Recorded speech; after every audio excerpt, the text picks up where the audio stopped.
एक बार एक राजा ने लोगों को 3 पहेलियां बूझने के लिए दी। पहेली, कौन सी चीज शरीर को सबसे ज्यादा ताकत देने वाली है? दूसरी, कौन सी चीज सबसे ज्यादा मीठी है? और तीसरी, कौन सी चीज सबसे ज्यादा चंचल है? उसी शहर में केशव नाम का एक गरीब आदमी अपनी 18 साल की बेटी मीना के साथ रहता था। जब मीना ने ये पहेलियां अपने पिता से सुनी तो वह अपने पिता से बोली, पिताजी, आप राजा के पास जाकर ये पहेलियां बुझाइए। तब केशव बोला, बेटी, वहां पर इतने बड़े बड़े अक्लमंद और अमीर लोग उन पहेलियों को बूझने के लिए आए हुए हैं। मैं उन लोगों के बीच कैसे जा सकता हूँ? वहां राजा के पास बहुत बड़े बड़े लोग आते हैं और राजा उनसे पूछता है, तुम यहाँ किस लिए आए हो? वे लोग जवाब देते हैं, हम लोग आपकी पहेलियां बूझने के लिए आए हैं। राजा कहता है, ठीक है, अगर तुम मेरी पहेलियां बूझ दोगे तो तुम्हें 100 सोने की मुद्राएं मिलेंगी, और यदि नहीं बूझ पाए तो 100 कोड़े मिलेंगे। वे लोग सब अपनी अपनी समझ के अनुसार पहेलियां बूझते हैं, परंतु सब गलत बूझते हैं और बेचारे सब 100 कोड़े खाकर वापस चले जाते हैं। अब बता बेटी, मेरी क्या हैसियत है जो मैं वहां जाऊं? और यदि मैं वहां गया भी और मैंने भी वे पहेलियां गलत बूझी तो मुझे भी 100 कोड़े पड़ेंगे, और 100 कोड़े खाकर मेरी तो जान ही निकल जाएगी। नहीं बेटी, मैं वहां नहीं जा सकता। बेटी मीना बोली, नहीं पिताजी, आप जाइए, मैं आपको इन पहेलियों के जवाब बताती हूँ। शरीर को सबसे ज्यादा ताकत देने वाली चीज है धरती। धरती जिससे हमारा खाना आता है। सबसे ज्यादा मीठी चीज है नींद, जिसके आगे कोई चीज प्यारी नहीं। और सबसे ज्यादा चंचल हैं आंखें। पिता केशव डरते डरते राजा के पास पहुंचा। राजा ने उससे भी पूछा, तुम यहाँ किस लिए आए हो? केशव थोड़ा झुककर बोला, सरकार, मैं आपकी पहेलियां बूझने आया हूँ। राजा बोला, शर्त तो तुमको मालूम है ना? केशव बोला, जी सरकार। राजा ने पूछा, तो बताओ क्या चीज सबसे ज्यादा मीठी है? केशव थोड़ी देर चुप रहने के बाद बोला, सरकार, नींद। क्योंकि जब किसी को नींद आती है तो वह सब कुछ भूल जाता है। राजा फिर बोला, अच्छा अब बताओ कि शरीर को सबसे ज्यादा ताकत देने वाली चीज क्या है? केशव फिर कुछ पल रुका और बोला, सरकार, धरती। शरीर को सबसे ज्यादा ताकत देने वाली चीज है धरती, क्योंकि वही हम सबको खाना देती है। राजा फिर बोला, बहुत अच्छे। और अब आखिरी सवाल, क्या चीज सबसे ज्यादा चंचल है? केशव बोला, सरकार, सबसे ज्यादा चंचल हैं आंखें। उन्हें बंद कर लो तो वे कुछ नहीं देखती हैं, और उन्हें खोल लो तो वे आसमान के तारे तक देख लेती हैं। राजा बोला, बहुत खूब, तुमने पहेलियां तो बूझ ली हैं, पर अब ये बताओ कि इन पहेलियों के जवाब तुमको किसने बताए? क्योंकि इन पहेलियों को तुम खुद तो बूझ नहीं सकते। केशव थोड़ा सिर झुकाकर बोला, सरकार, आप ठीक कहते हैं, ये पहेलियां मेरी बेटी ने बूझी हैं। राजा बोला, तुम्हारी बेटी तो बहुत होशियार लगती है। ऐसा करो, ये 1 दर्जन अंडे ले जाओ, और कल सुबह मुझे इनमें से निकले हुए चूजे लाकर देना। केशव ने सोचा, मैंने पहेलियों के जवाब क्या बूझे, ये तो एक और मुसीबत गले आ पड़ी। पर मरता क्या ना करता, उसने वे अंडे उठाए और अपनी बेटी की सलामती की प्रार्थना करते हुए केशव घर वापस आ गया। बेटी मीना ने पिता को देखा तो सब काम छोड़कर दौड़ी दौड़ी पिता के पास आई। मीना ने देखा कि पिता तो ठीक ठाक दिखाई दे रहे हैं। इसका मतलब है कि उनको 100 कोड़े नहीं पड़े। मीना ने संतोष की सांस ली और बोली, क्या हुआ पिताजी? आप तो ठीक ठाक लग रहे हैं, इससे ऐसा लगता है आपको इनाम मिल गया है। केशव कुछ परेशान सा बोला, बस बस रहने दे। राजा ने सोने की मुद्राएं तो दी नहीं, और ये अंडे मुझे थमा दिए हैं। राजा ने कहा है कि इन अंडों से निकले हुए चूजे उनको कल सुबह चाहिए। अब क्या होगा? और केशव ने राजा के महल में हुआ सारा हाल अपनी बेटी को बता दिया। सुनकर बेटी बोली, पिताजी, आप इन अंडों की बिल्कुल भी चिंता न करें।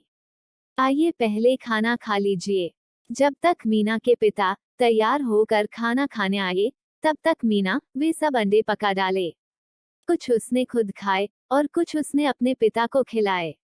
खाना खाकर उसने पिता को बाजरे के कुछ भुट्टे दिए और बोली, पिताजी, आप इन भुट्टों को अभी राजा के पास ले जाइए और कहिए कि वो इनमें से दाने निकाले, उन्हें बोए और सुबह तक मुझे उनके भुट्टों में से मुलायम दाने निकाल कर भेजे, ताकि सुबह मैं उनको उन अंडों में से निकले हुए चूजों को खिला सकूं जो उन्होंने मुझे भिजवाए हैं। केशव बाजरे के भुट्टे लेकर राजा के पास पहुंचा। राजा केशव को दोबारा आया देख आश्चर्य में पड़ गया। राजा ने केशव से पूछा, क्या हुआ, चूजे इतनी जल्दी निकल आए? केशव राजा को भुट्टे देता हुआ बोला, सरकार, मेरी बेटी ने ये भुट्टा भेजा है और कहा है कि आप इसमें से दाने निकाल कर बो दें और सुबह ताजा पैदा हुए भुट्टे के मुलायम दाने सुबह पैदा होने वाले चूजों के खाने के लिए तैयार रखें। राजा बोला, तुम्हारी बेटी तो बहुत ही होशियार है। ऐसा करो कि तुम उसको मेरे सामने लाओ और उससे कहना कि वह मेरे पास आए न तो वह बिल्कुल बिना कपड़ों के हो और ना ही कोई कपड़ा पहने हो, ना वह किसी सवारी पर आए और ना ही पैदल आए, वह कोई भेंट भी लाए और ना ही वह कोई बिना भेंट के आए। पिता बेचारा फिर से चिंता करता हुआ घर वापस लौट गया। बेटी ने पिता को आते देखा तो सब काम छोड़कर फिर पिता के पास भागी आई और बोली, क्या हुआ पिताजी? अब राजा ने क्या कहा? केशव दुखी होकर बोला, बेटी, अब की बार तू राजा के फंदे में फंस गई। इससे निकलना बहुत मुश्किल है। मीना को भी थोड़ी चिंता हो गई, फिर भी वो हिम्मत से बोली, हुआ क्या पिताजी, कुछ बताइए तो सही। केशव ने उसे सब बता दिया तो मीना की सांस में सांस आई और वो बोली, बस पिताजी, इतनी सी बात। आप तो बेकार में ही चिंता कर रहे थे। आप बिल्कुल भी चिंता न करें, मैं सब संभाल लूंगी। आइए पहले खाना खा ले फिर सोचेंगे। खाना खाकर मीना अपने पिता से बोली, पिताजी, आप मुझे बाजार से 10 गज मछली पकड़ने वाला जाल ला दें। केशव बाजार गया और उसने अपनी बेटी के लिए 10 गज मछली पकड़ने वाला जाल लाकर दे दिया। उस मछली पकड़ने वाले जाल से मीना ने अपने लिए एक पोशाक बनाई और उसको पहन लिया। इस तरह वो न तो बिना कपड़ों के थी और न ही उसने कोई कपड़ा पहन रखा था। फिर उसने अपना बड़ा वाला कुत्ता लिया और उस पर बैठ गई।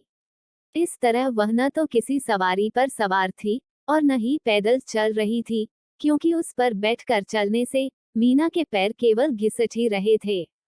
फिर उसने 2 चिड़ियां पकड़ी और एक बिल्ली और अगले दिन राजा के महल चल दी।